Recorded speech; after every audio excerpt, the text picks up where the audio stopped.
కృష్ణా జలాల పంపిణీపై రెండు తెలుగు రాష్ట్రాల మధ్య తాజా తగాదాలు. కృష్ణా నదిపై ఉన్న ప్రాజెక్టులను Krishna river water management board పరిధిలోకి తీసుకురావాలన్న కేంద్ర ప్రతిపాదనపై రెండు రాష్ట్రాల అభిప్రాయాలు. ఇది ఈ వారం స్పెషల్ కరస్పాండెంట్.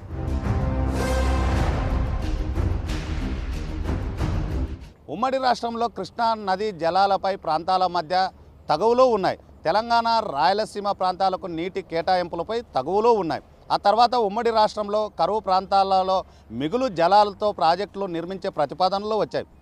అవి కూడా ప్రాంతాల మధ్య తగాదాలను మరింత పెంచాయి.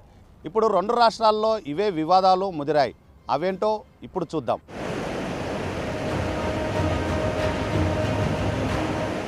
దక్షిణ భారతదేశంలో కావేరీ, కృష్ణా నదీ జలాలపై ఉన్న వివాదాలు మరెక్కడా లేవు.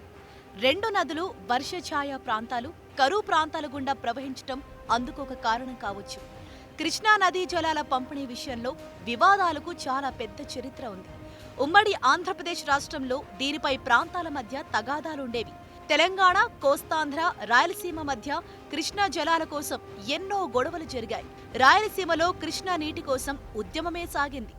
నిజానికి ప్రత్యేక తెలంగాణ ఉద్యమంలో నదీ జలాలు ఒక నినాదంగా ముందుకొచ్చింది. ఇదంతా చరిత్ర. ఇప్పుడు ఆంధ్రప్రదేశ్ విడిపోయాక వివాదాలు పరిష్కారం కావాల్సి ఉంది. కానీ కాలేదు, మరింత పెరిగాయి.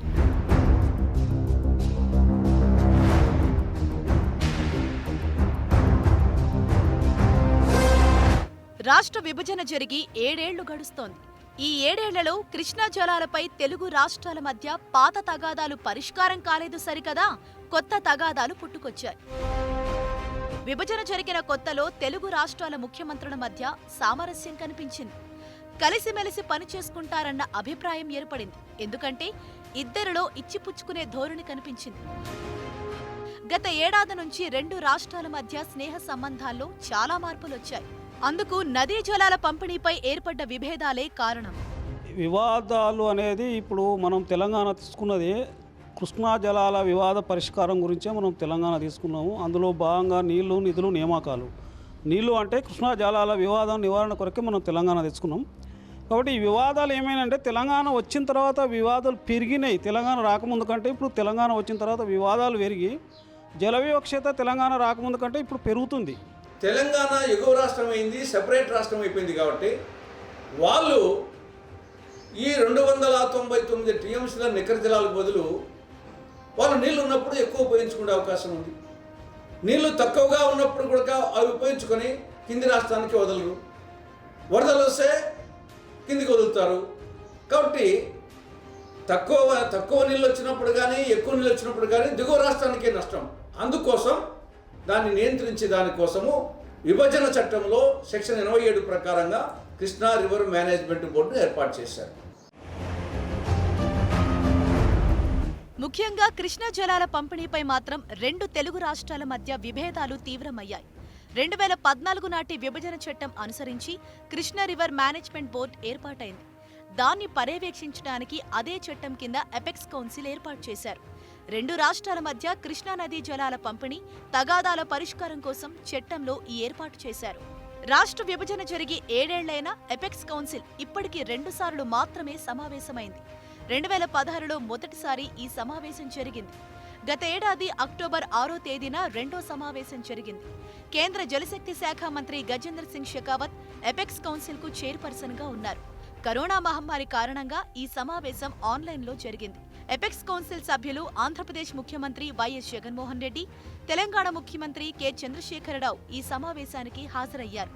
కృష్ణా నదిపై రెండు తెలుగు రాష్ట్రాలు ప్రతిపాదించిన కొత్త ప్రాజెక్టులపై చర్చ జరిగింది. గత ఏడాది మే నెలలో ఆంధ్రప్రదేశ్ రాయలసీమ ఎత్తిపోతల పథకాన్ని, పోతిరెడ్డిపాడు సామర్థ్యం పెంచే పథకాన్ని ప్రతిపాదించింది. ఇందుకోసం 7,000 కోట్ల రూపాయలు కేటాయించింది. వీటి ద్వారా శ్రీశైలం నుంచి రోజుకు 6 నుంచి 8 టీఎంసీల నీటిని రాయలసీమకు తరలించాలి అన్నది ప్రతిపాదన. గత ఏడాది అక్టోబర్ 6న జరిగిన ఎపెక్స్ కౌన్సిల్ సమావేశంలో ఆంధ్రప్రదేశ్ ప్రతిపాదనలను తెలంగాణ తీవ్రంగా వ్యతిరేకించింది. ఇక తెలంగాణ విషయానికి వస్తే కృష్ణా నదిపై 4 ప్రాజెక్టులు నిర్మిస్తోంది. వీటి ద్వారా 155 టీఎంసీల కృష్ణా జలాలను ఉపయోగంలోకి తీసుకురావాలన్నది లక్ష్యం. పాలమూరు, రంగారెడ్డి ఎత్తిపోతల పథకం, దీనికి 90 టీఎంసీలు కేటాయించారు. రెండోది దిండి ఎత్తిపోతల పథకం. దీనికి 30 టీఎంసీలు కేటాయించారు. కల్వకుర్తి ఎన్హాన్స్మెంట్ కు 15 టీఎంసీలు కేటాయించారు. ఇక మిషన్ భగీరథకు 20 టీఎంసీలు కేటాయించారు. వీటిని ఆంధ్రప్రదేశ్ వ్యతిరేకించింది.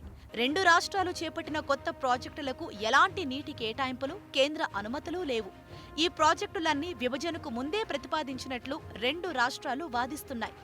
నిజానికి విభజన చట్టం ప్రకారం కొత్త ప్రాజెక్టులకు రెండు రాష్ట్రాలు ఎపెక్స్ కౌన్సిల్ అనుమతి తీసుకోవాల్సి ఉంది. మరోపక్క రాష్ట్ర విభజన తర్వాత కృష్ణా జలాల కేటాయింపుపై తెలంగాణ వాదన వేరుగా ఉంది. బచావ్ ట్రిబ్యునల్ ఏదైతే కేటాయింపులు చేసిందో ఆ కేటాయింపుల విషయంలో తెలంగాణకు అన్యాయం జరిగిందని చెప్పి రాష్ట్ర ఏర్పాటు తర్వాత మళ్ళీ పునఃపంపిణీ చేయాలి కృష్ణా జలాలని రెండు రాష్ట్రాల మధ్య అని చెప్పి తెలంగాణ ప్రభుత్వం బ్రజేష్ కుమార్ ట్రిబ్యునల్ను కోరింది. ఈ మేరకు సుప్రీంకోర్టులో కూడా ఒక పిటిషన్ అనేది దాఖలు చేసింది. కొత్త వాదన తెరపైకి తెచ్చింది. రెండు రాష్ట్రాల మధ్య కొత్తగా కేటాయింపులు చేయాలని తెలంగాణ డిమాండ్ చేస్తోంది. ఈ విషయమై సుప్రీంకోర్టులో కేసు కూడా వేసింది. ఉమ్మడి ఆంధ్రప్రదేశ్కు ఆనాడు బచావత్ ట్రైబ్యునల్ 811 టీఎంసీల కృష్ణా జలాలను కేటాయించింది. అందులో తెలంగాణ ప్రాజెక్టులకు 299 టీఎంసీలు కేటాయించారు. ఆంధ్రప్రదేశ్ ప్రాజెక్టులకు 511 టీఎంసీలు కేటాయించారు. ఇప్పుడు ఆ లెక్కలన్నీ మార్చాలని తెలంగాణ డిమాండ్ చేస్తోంది. అందుకోసం కొత్తగా ట్రైబ్యునల్ ఏర్పాటు చేయాలా లేక ప్రస్తుత బ్రిజేష్ కుమార్ ట్రైబ్యునల్కు అప్పగించాలా అన్నది కేంద్రం నిర్ణయం తీసుకోవాలి. మరో ముఖ్యమైన విషయం ఏంటంటే కృష్ణా రివర్ మేనేజ్మెంట్ బోర్డు అయితే ఏర్పాటైంది. కానీ 7 ఏళ్ల నుంచి దాని పరిధి నిర్ణయించలేదు. దానికి పరిధి వెంటనే నిర్ణయించాలని, నాగార్జున సాగర్, శ్రీశైలం ప్రాజెక్టుల నిర్వహణను బోర్డు పరిధిలోకి తీసుకురావాలని ఆంధ్రప్రదేశ్ డిమాండ్ చేసింది. తెలంగాణ మాత్రం దాన్ని వ్యతిరేకించింది. పైగా శ్రీశైలం నిర్వహణను ఆంధ్రప్రదేశ్ నుంచి తప్పించాలని కూడా తెలంగాణ డిమాండ్ చేసింది. త్వరలో కృష్ణా రివర్ మేనేజ్మెంట్ బోర్డు పరిధిని నిర్ణయిస్తామని కేంద్ర జలశక్తి శాఖ మంత్రి గజేంద్ర సింగ్ షెకావత్ ఎపెక్స్ కౌన్సిల్ సమావేశంలో ప్రకటించారు.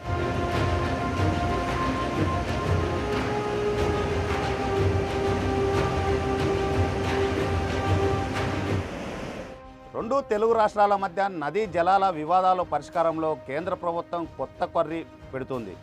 ప్రాజెక్టుల నిర్వహణ పూర్తిగా తమ ఆధీనంలోకి తీసుకోవడానికి పావులు కదుపుతుంది. కృష్ణా నదిపై ఉన్న ప్రాజెక్టును కృష్ణా రివర్ మేనేజ్మెంట్ బోర్డు పరిధిలోకి తీసుకురావాలని కేంద్ర జలశక్తి మంత్రిత్వ శాఖ నిర్ణయించింది. రాష్ట్ర విభజన తర్వాత పుట్టుకొచ్చిన ఈ బోర్డుకు ఇలాంటి అధికారులు ఉంటాయా అన్నది ప్రశ్న. దీనిపై ఆంధ్రప్రదేశ్ వాదన ఏంటో ఇప్పుడు చూద్దాం. సాగునీటి ప్రాజెక్టుల విషయంలో కేంద్రం కొత్త కొర్రీ పెడుతోంది. ప్రాజెక్టుల నిర్వహణ పూర్తిగా తమ ఆధీనంలోకి తీసుకునేందుకు ప్లాన్ చేసింది. అందుకనుగుణంగా కృష్ణా నదిపై ఉన్న ప్రాజెక్టులను కృష్ణా రివర్ మేనేజ్మెంట్ బోర్డు పరిధిలోకి తీసుకురావాలని కేంద్ర జలశక్తి మంత్రిత్వ శాఖ నిర్ణయించింది. అందుకు సంబంధించి 1-2 రోజుల్లో నోటిఫికేషన్ కూడా వెలువడనుంది. దీనిపై ఆంధ్రప్రదేశ్, తెలంగాణ రాష్ట్రాలు భిన్న వైఖరి వ్యక్తం చేస్తున్నాయి. ముందుగా ఆంధ్రప్రదేశ్ వైఖరి గురించి తెలుసుకునే ప్రయత్నం చేద్దాం. ఆంధ్రప్రదేశ్, తెలంగాణ రాష్ట్రాల మధ్య కృష్ణా జలాల పంపిణీ వ్యవహారం రోజురోజుకు జటిలమవుతోంది. తెలంగాణ రాష్ట్రం కేంద్రం నుంచి ఎలాంటి అనుమతులు లేకుండా కృష్ణానదిపై నిర్మించుకున్న ప్రాజెక్టులకు నీటి కేటాయింపుల కోసం పట్టుబడుతోంది. దానిపై ఆంధ్రప్రదేశ్ ఆందోళన వ్యక్తం చేస్తోంది. దిగువ రాష్ట్రం ప్రయోజనాలు పట్టించుకోకుండా తెలంగాణ ప్రభుత్వం ప్రాజెక్టులు నిర్మించిందని ఆంధ్రప్రదేశ్ ఆరోపిస్తోంది. పైగా ఇప్పుడు ఆ ప్రాజెక్టులకు నీటి కేటాయింపుల కోసం పట్టుబడుతోందని కూడా ఆరోపిస్తోంది. దీనిపై గట్టిగా పోరాడాలని ఆంధ్రప్రదేశ్ నిర్ణయించుకుంది. ఆంధ్రప్రదేశ్, తెలంగాణ రాష్ట్రాల్లో కృష్ణా, గోదావరి నదులపై నిర్మించిన సాగునీటి ప్రాజెక్టులను సంబంధిత బోర్డుల పరిధిలోకి తీసుకొచ్చేందుకు కేంద్ర ప్రభుత్వం సన్నద్ధమవుతోంది. దీంతో ఏపీ ప్రజల్లో ఆందోళన మొదలైంది. కృష్ణా నదిపై తెలంగాణ ప్రభుత్వం ఎలాంటి అనుమతులు లేకుండా నిర్మించిన పాలమూరు రంగారెడ్డి, దిండి ఎత్తిపోతల పథకాలను కూడా కృష్ణా బోర్డు పరిధిలోకి కేంద్ర ప్రభుత్వం తీసుకువస్తే ఆంధ్రప్రదేశ్కు మిగులు జలాలు లేకుండా పోతాయన్న ఆందోళన సాగునీటి రంగ నిపుణులు వ్యక్తం చేస్తున్నారు. తెలంగాణ రాష్ట్ర ప్రభుత్వం అనుమతులు లేకుండా నిర్మించిన ప్రాజెక్టులకు కేంద్ర ప్రభుత్వం ఆమోదముద్ర వేస్తే రాయలసీమ పరిస్థితి దారుణంగా తయారవుతుందని ఆ ప్రాంతవాసులు ఆందోళన చెందుతున్నారు. జగన్మోహన్ రెడ్డి ప్రభుత్వం రాయలసీమ భవిష్యత్తును, భావి తరాలను దృష్టిలో పెట్టుకుని తెలంగాణ రాష్ట్ర ప్రభుత్వం చేసే జల దోపిడీని అడ్డుకోవాలని రాయలసీమ వాసులు కోరుతున్నారు. మరి మిగులు జలాలపైన ఆధారపడి నిర్మించిన ప్రాజెక్టులకు ఇప్పటి వరకు ఎలాంటి నీటి కేటాయింపులు లేవు. మరి కృష్ణానది యాజమాన్య బోర్డు పరిధిలోకి కృష్ణా జలాలు వస్తే వాళ్ళు ట్రిబ్యునల్స్ కేటాయించిన నీళ్లను ఆ ప్రాజెక్టులకు మాత్రమే విడుదల చేస్తే ఈ ప్రాజెక్టు పరిసర ప్రాంతాలలో ఉండే ప్రజలు పూర్తిగా నాశనం అయిపోతారు, బ్రతకడానికి అవకాశం లేకుండా పోతుంది. కృష్ణానదిపై తెలంగాణ నిర్మిస్తున్న పాలమూరు రంగారెడ్డి దిండి ఎత్తిపోతల పథకాలను కూడా కృష్ణా బోర్డు పరిధిలోకి తీసుకొస్తూ కేంద్ర హోంశాఖ నోటిఫికేషన్ జారీ చేయనుందన్న సమాచారం బయటకు రావడంతో ఆంధ్రప్రదేశ్ రాజకీయ వర్గాల్లో కూడా ఆందోళన మొదలైంది. రాష్ట్ర విభజన చట్టం ప్రకారం గోదావరి కృష్ణానదీ జలాలపై అజమాయిషీని గోదావరి నదీ యాజమాన్య బోర్డు, కృష్ణానదీ యాజమాన్య బోర్డుకు అప్పగించాల్సి ఉంది. సంబంధిత జల వివాదాల ట్రైబ్యునళ్లు రెండు రాష్ట్రాలకు కేటాయించిన నదీ జలాల మేరకు ప్రాజెక్టుల వారి నీటి కేటాయింపులు, వాడకం గురించి అందులో స్పష్టంగా పేర్కొన్నారు. ఆ ప్రాజెక్టులన్నింటినీ బోర్డుల పరిధిలోకి తీసుకురావాలని 2014 నుంచి ఆంధ్రప్రదేశ్ డిమాండ్ చేస్తుండగా తెలంగాణ తీవ్రంగా వ్యతిరేకిస్తోంది. జలశక్తి శాఖ సూచన ప్రకారం రెండు రాష్ట్రాల్లోని ప్రాజెక్టులు గోదావరి, కృష్ణా బోర్డుల పరిధిలోనే ఉండేలా నోటిఫికేషన్ ఇచ్చేందుకు కేంద్ర హోంమంత్రి అమిత్ షా అంగీకరించారు. జలశక్తి శాఖ పంపిన నోట్పై ఆయన కొద్ది రోజుల క్రితం సంతకం కూడా చేశారు. శ్రీశైలం జలాశయం పరిధిలో తెలంగాణ నిర్మిస్తున్న 90 టీఎంసీల సామర్థ్యం కలిగిన పాలమూరు రంగారెడ్డి, 30 టీఎంసీల సామర్థ్యం కలిగిన దిండి పథకాలు అక్రమమని విభజన చట్టంలోనే స్పష్టం చేశారు.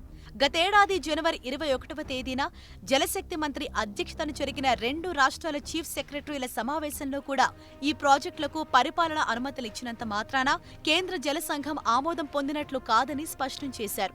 ఈ ప్రాజెక్టులకు కేఆర్ఎంబీ ద్వారా కేంద్ర జల సంఘం, కేంద్ర జలశక్తి మంత్రి ఆధ్వర్యంలోని ఎపెక్స్ కౌన్సిల్ ఆమోదించాల్సిందేనని ఏపీసీఎస్ తేల్చి చెప్పారు. వీటికి డీపీఆర్లు సమర్పించాల్సిందేనని ఆ తర్వాత జరిగిన ఎపెక్స్ కౌన్సిల్ సమావేశం ఆదేశించింది. అయితే కృష్ణా బోర్డు పరిధిలోకి కృష్ణా నదిపై నిర్మించిన ప్రాజెక్టులను తీసుకొస్తూ జారీ చేయనున్న నోటిఫికేషన్లో పాలమూరు రంగారెడ్డి, దిండి ఎత్తిపోతలను తీసుకురానున్నారని, ఇదే జరిగితే ఈ రెండు అక్రమ పథకాల ద్వారా తెలంగాణకు అధికారికంగా 155 టీఎంసీలు కట్టబెట్టినట్లేనని ఏపీ కాంగ్రెస్ పార్టీ సీనియర్ నేత తులసిరెడ్డి ఆరోపిస్తున్నారు. ఇప్పటికైనా సరే ఖచ్చితంగా కృష్ణా రివర్ మేనేజ్మెంట్ బోర్డు పరిధిలోకి ఈ ప్రాజెక్టులన్నీ తెలంగాణ, ఆంధ్రప్రదేశ్ ఉన్నటువంటి కృష్ణానది ఉన్నటువంటి ప్రాజెక్టులు, కాలువలు అన్నీ ఆ చట్టం ప్రకారం దాని పరిధిలోకి పోవాల్సిన అవసరం ఉంది. కానీ అదే సమయంలో విభజన తర్వాత తెలంగాణ ప్రభుత్వం కొన్ని అక్రమ ప్రాజెక్టులు ఇచ్చింది. పాలమూరు రంగారెడ్డి, దిండి ఎత్తిపోతల పథకం ఇలాంటి అక్రమ ప్రాజెక్టులు నిర్మిస్తూ ఉంది. ఆ ప్రాజెక్టులను విభజన తర్వాత నిర్మిస్తున్న అక్రమ ప్రాజెక్టులను ఈ పరిధిలోకి తాగు. కృష్ణా ట్రైబ్యునల్ తెలుగు రాష్ట్రాలకు 811 టీఎంసీలు కేటాయించింది. ఇందులో ఏపీకి 512, తెలంగాణకు 299 టీఎంసీలు ఉన్నాయి. ఈ కేటాయింపులకు సరిపడా తెలంగాణ ప్రాజెక్టులను నిర్మించేసింది. ఆంధ్రప్రదేశ్ 512 టీఎంసీలకు లోబడి ప్రాజెక్టుల నిర్మాణం చేస్తోంది. ఇలాంటి పరిస్థితిలో తెలంగాణకు అదనంగా 155 టీఎంసీల జలాలు దక్కేలా పాలమూరు రంగారెడ్డి, దిండి ప్రాజెక్టులను బోర్డు పరిధిలోకి తెస్తే ఆంధ్ర రాష్ట్రానికి తీవ్ర అన్యాయం జరుగుతుందని ఏపీ ఆందోళన వ్యక్తం చేస్తోంది. కృష్ణా జలాల పంపిణీపై తెలంగాణ వాదనను మా మహబూబ్నగర్ కరస్పాండెంట్ రాఘవేందర్ రిపోర్ట్ చేస్తారు. తెలుగు రాష్ట్రాల నది జలాల వివాదానికి సామరస్యమైన పరిష్కారం లేదా? దీనిపై నిపుణులు ఏమంటున్నారు? న్యాయపరంగా ఏదైతే నది వ్యవహారాలకు సంబంధించినటువంటి వ్యవహారము ఇప్పటి వరకు రాష్ట్రాల పరిధిలోనే ఉండేది.